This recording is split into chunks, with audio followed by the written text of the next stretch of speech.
अभी 2029 के लोकसभा चुनाव में भारतीय जनता पार्टी और तथाकथित कॉकरोच जनता पार्टी के बीच सीधी चुनावी टक्कर होगी या नहीं, ये कहना बहुत जल्दी होगा।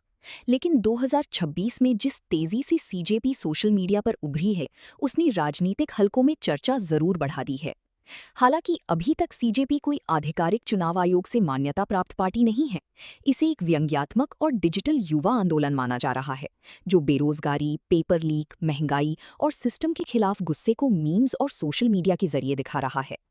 सीजेपी इतनी चर्चा में क्यों आई?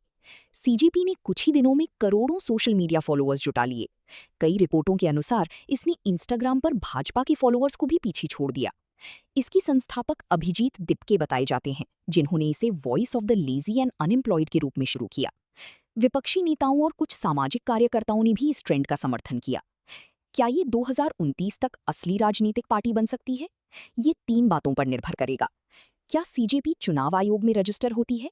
अभी तक ऐसा नहीं हुआ है। बिना संगठन, उम्मीदवार और जमीनी नेटवर्क के राष्ट्रीय राजनीति में उतरना मुश्किल होता है। क्या सोशल मीडिया सपोर्ट जमीन पर वोट में बदलेगा? इंटरनेट पर वायरल होना और चुनाव जीतना दोनों अलग चीजें हैं। भारत में बूथ स्तर का संगठन, कार्यकर्ता नेटवर्क और गठबंधन राजनीति बहुत अहम होती है। क्या युवाओं का गुस्सा लगातार बना रहेगा? कई राजनीतिक विश्लेषकों का मानना है कि सीजेपी युवाओं की नाराजगी का प्रतीक बन गई है।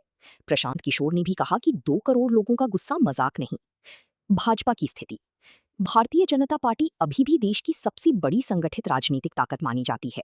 उसके पास मजबूत कैडर नेटवर्क, बड़ी नेता, संसाधन और राष्ट्रीय स्तर की चुनावी मशीनरी है।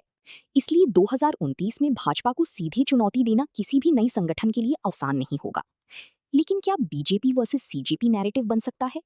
सोशल मीडिया पर यह नैरेटिव पहले से चल रहा है। कुछ विपक्षी नेताओं ने बीजेपी वर्सेस सीजेपी तक कहा है।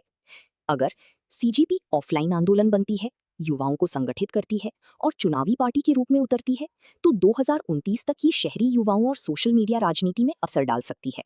लेकिन फिलहाल इसे एक वायरल डिजिटल आंदोलन और मीम आधारित राजनीतिक ट्रेंड ही माना जा रहा है, न कि स्थापित चुनावी पार्टी।